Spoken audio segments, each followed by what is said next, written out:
Locked On Podcast Network presents Locked On Sports Today. The Bengals aren't likely to keep all of Ja'Marr Chase, T. Higgins, and Trey Hendrickson, so how should they play this? Also, prospects you have to know coming out of the Senior Bowl that might end up on your favorite team. And the Bears made the best head coach hire. Super Bowl 59 is here, and there's no better way to make every play more exciting than with FanDuel Sportsbook. New customers can bet $5, and if you win, you'll score $200 in bonus bets. Download the app or head to FanDuel.com to get started. I'm Peter Bukowski, starting your day with the can't-miss stories and biggest debates in sports. You're Locked On Sports Today. Searching all major sports. Found. Let's start with the biggest story. The Cincinnati Bengals came up short in 2024, trying to chase a Super Bowl, and now have big decisions to make about the future contracts of some of their star players, starting with T. Higgins. Jake Liskow from Locked On Bengals joins me now. And Jake, Duke Tobin, the director of player personnel for the Bengals, offered some insight into the team's thinking.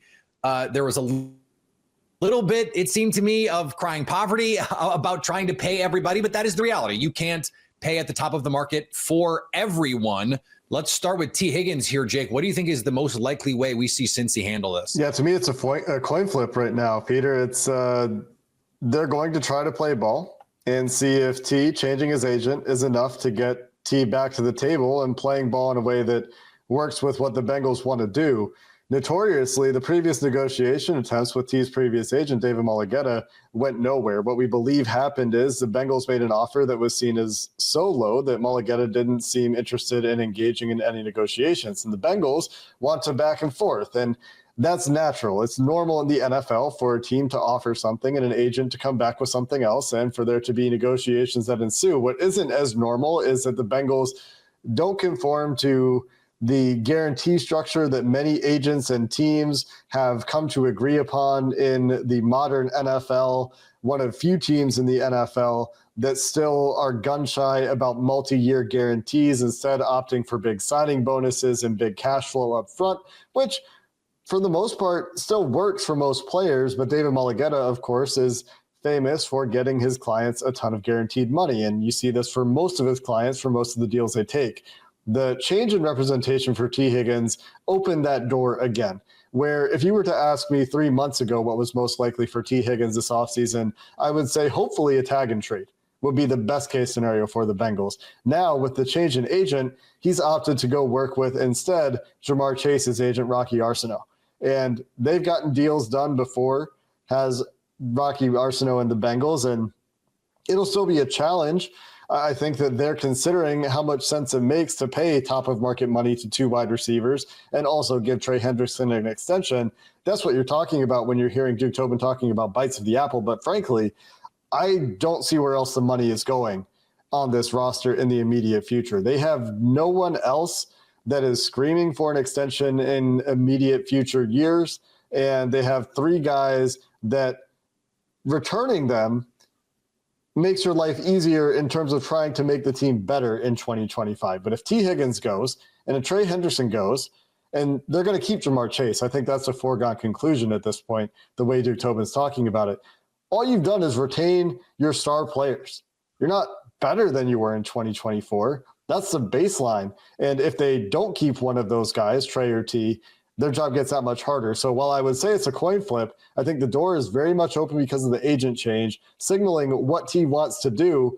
But I also think that you're probably talking about a situation where, again, T. Higgins would make more if he got to the open market than if he takes a deal with the Bengals before getting to the open market. And at the same time, I think it would be silly for the Bengals to let him get there, either with the franchise tag for the second straight year or just getting a deal done before it comes to that. Is there anything you could see here where maybe, let's say they try and work out a deal before T. Higgins hits the market, and then Trey Hendrickson just happens to get traded, so they don't have to pay him. They try and get some assets back and work it that way. Do you think there's some wisdom in trying to do it that way, even though Trey Hendrickson is not an impending free agent? I would say that it's possible, but I don't know how wise it would be. You're talking about a player that just led the NFL in sacks, was an AP All-Pro for the first time in his career. I mean, on the other hand, he is going to be on the wrong side of 30, which is traditionally something the Bengals have shied away from. He's also been a value for the entire life of his contract, and I don't know what he'll be asking for. If he's asking for $30+ million, then maybe there's no deal to be had between the Bengals and Trey Hendrickson. But if you're talking about a 2-year extension for $50 million, $25 million a year, that would put him among the top paid defensive ends in the NFL, not the top paid defensive end in the NFL. Is that going to be enough? I don't know. I really just question the wisdom of it. It's not like there are replacements for that kind of production easily accessible, either in the draft when you're picking in the middle of the first round or in free agency, especially this year. And when he was your entire pass rush effectively in 2024, you're talking about removing him from the team. This is a team that largely was let down by his defense too often in 2024. And if you're talking about rebuilding it, there's one stud to build around on that defense, and that is Trey Hendrickson. So is it wise? I don't know. Is it possible? Yes. Can you execute a plan if you get compensation and get that money back and can allocate it elsewhere? You could, but I think it's really hard. And it adds questions to the side of the ball for the Bengals that already has many of those questions to answer this offseason. You can stay up to date all year on the Cincinnati Bengals by subscribing to Locked On Sports Today and Locked On Bengals on your favorite podcast app and on YouTube. You're Locked On Sports Today. Coming up, who is shining in Mobile? Before we answer that, the All-Star reserves set in the NBA. Super Bowl 59 is here. One game, two teams, endless possibilities. And there's no better way to make every play more exciting than with FanDuel Sportsbook. Whether it's predicting the first touchdown, calling the MVP, or even betting on the coin toss, FanDuel makes it easy to get in on the action. With live betting all game long, you can adjust your bets as the game unfolds and feel the thrill from kickoff to the final whistle. The live betting feature lets you stay involved no matter what happens on the field, and the app is super easy to navigate. Plus, knowing that you can place a $5 bet and potentially win $200 in bonus bets for the Super Bowl, that's just icing on the cake. And the one bet you could look at with $5, NBA, Dallas Mavericks travel north to face the Detroit Pistons, and our favorite, but only just, FanDuel has the Mavs favored by a single solitary point. Download the app or head to FanDuel.com to get started. Bet just $5, and if you win, you'll score $200 in bonus bets. That's FanDuel.com. Bet with FanDuel, official partner of Super Bowl 59.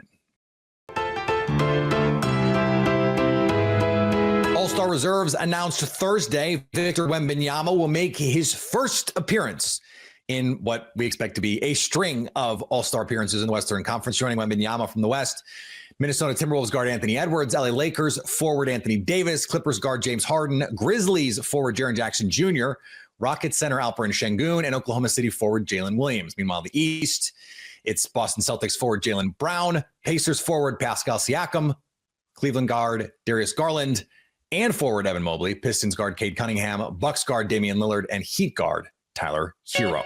An investigation by the Baltimore Banner revealed Ravens kicker Justin Tucker has been accused of inappropriate sexual behavior by 6 massage therapists in the Baltimore area. Taylor's conduct, according to the article posted by the Banner on Thursday, caused some therapists to refuse to work with him again and resulted in 2 spas banning him from returning. The allegations reportedly occurred between 2012 and 2016, which were Tucker's first 5 seasons in the NFL. Tucker has denied these allegations. And in offseason baseball news, the Blue Jays signed Max Scherzer. Max Scherzer has signed with the Toronto Blue Jays on a 1-year, $15.5 million deal. Completely rebrands this entire rotation. It's something that I've been saying this entire offseason. The Toronto Blue Jays need to go and address this starting rotation. It needs more depth. There is one injury. One player does not go and pitch up to our expectations. It's not going to look good. They go out and they sign Max Scherzer to that $15.5 million deal. Justin Verlander gets $15 million. Max Scherzer gets $15.5. Another good move by Ross Atkins, and just showing that he is confident in this baseball team. He wants to have a winning baseball team and a competitive baseball team in 2025. 2025 to try to rebrand things and completely turn around from how they were in 2024. Just looking at this starting rotation now, it is going to be a starting rotation to look out for, and it completely vaults the Toronto Blue Jays into being a even more competitive team than they would have been without this signing. For a couple months, but the bowl season, not the Sugar Bowl, not the Citrus Bowl. I'm talking about the Senior Bowl, the Shrine Bowl. We are in full pre-draft bowl mode, and our pal Tony Wiggins from Locked On Jaguars, of course, one half of our awesome Locked On NFL daily team, was in Mobile, sunny Mobile, very jealous. He joins us now, and Tony, this was a talented group in Mobile. There's certainly some potential first-round talent in this group. Who stood out to you, whether it's a player or a position group? What was it that was the story of the week for you? Elijah Arroyo, the tight end from the University of Miami, a very, very fluid athlete, man. He just looks the part of the NFL line tight ends that you see that really, really do make good teams very, very good. And I think somebody's going to get a steal with him. I can't even sit and start putting rounds. I guess we can start doing that around the combine. He's one that I mentioned offensively that I thought was extremely good. Defensively, Mike Green from Marshall, who I love coming into this thing. And I know I'm going to sit here and talk about pass rushers and people that are explosive, and you're going to sit here and salivate being in Green Bay. He is everything. They were worried about his strength. He has tree trunk legs, and he was bull rushing people and going around people. He was unblockable. And Shamar Stewart, let me tell you something. There was Trayvon Walker, there was Keon White, those big 6'6", 282-pound body types. Well, guess what? You got another one. And even though he has 4.5 career sacks at Texas A&M, don't let that fool you. This dude was dominant in the couple of days that I saw him practicing in Mobile. So I think the tight end group is very good. The wide receiver group is a little bit underrated, in my opinion. They got 2 dudes from Iowa State that I think are going to help teams. And teams need to start thinking about these wide receivers the way Tampa used Jalen McMillan and the way, of course, Green Bay has all of those guys that they have. They found them. Mm-hmm. They put them in their system, and they fit. Those are the guys that I think really, really caught my eye the first couple of days of practice. Yeah, and this is often the springboard to something more. Maybe Shamar Stewart rides this wave into a top 10 overall pick kind of thing. You watch him on tape. The bend that he has for someone at his size is outrageous.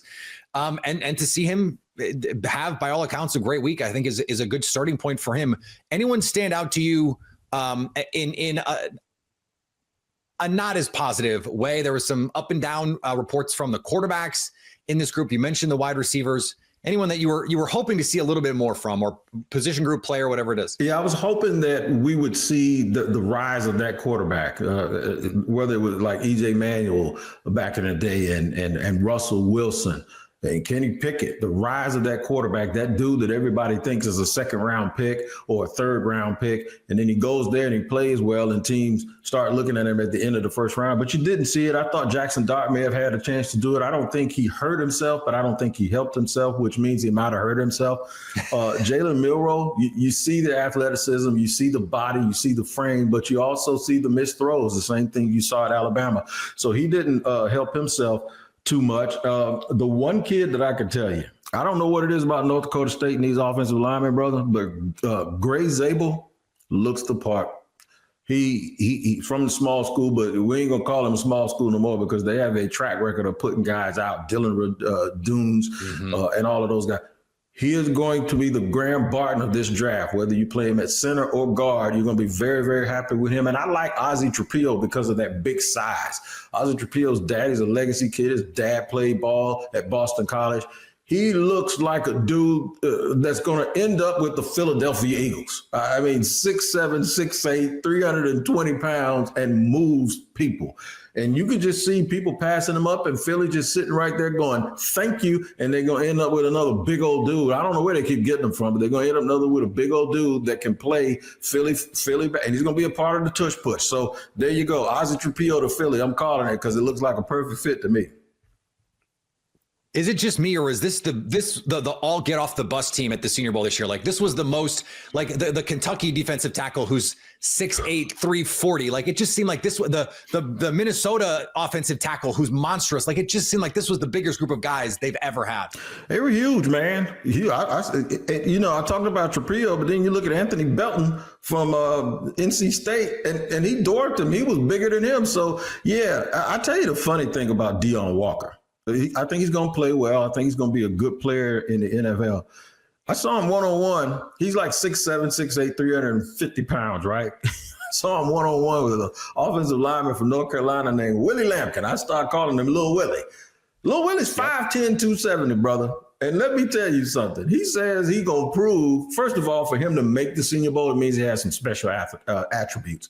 He says, I'll play fullback if they want me to. I'll play move tight end. I'll play H-back. I don't care, but I'm here to show them I can play offensive line. At 5'10", 270, he got up underneath big dude from Kentucky and put that whooping on him. I said, Willie's up there causing people to lose money, man. They losing to this dude. I'm telling you, he's the biggest story, and I hope it's going to be – I thought I was going to go ahead and it was going to be Skeetable, right? But he didn't show up because, he's banged up a little bit. I wouldn't be surprised if a team drafts both of them. And they will be the two dudes you do not want. We'll call them little big men. Like, okay, you don't want to meet them in an alley, dude. I'm telling you. Willie Lampkin, Lil Willie, watch out for him in the draft. 5'10", 270 pound playing left guard. And he can be a folk hero with a 12-year career in the National Football League if he goes to the right situation.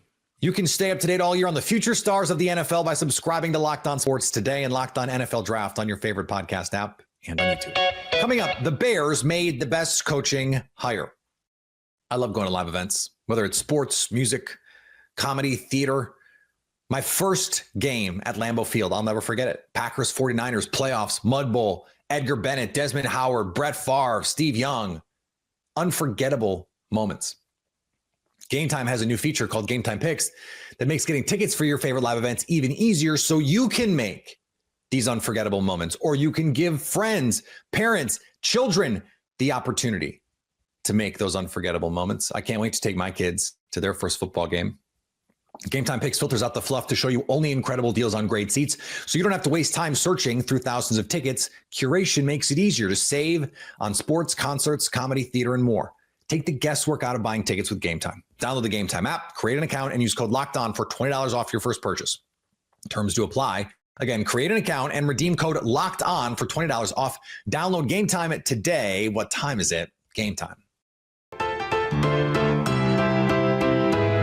6 teams have new head coaches. Locked On NFL host Tyler Rowland tells Luke Braun why the Bears got the best of the bunch. I'm with Warren. You can't become a good coach because you win the press conference. But man, things could sure go worse, like whatever happened in Jacksonville, and we'll get to that. But I like Ben Johnson as the best hire of this bunch. I love the division familiarity. He's a guy who's going to know what to expect when he takes on his division opponents, and that's been such a problem for the Bears for so long. Obviously, the quarterback position, I think the pairing of Ben Johnson and Caleb Williams together makes it a really, really solid fit. And the Bears don't have the worst roster in the NFL. Like, there is some remaining talent on the team that, if coached properly, they could be, a playoff contender, maybe not contending for the Super Bowl, but I certainly think they should be contending for the playoffs next year. I just want to remind everyone, this is not a shot at my guy, Tyler.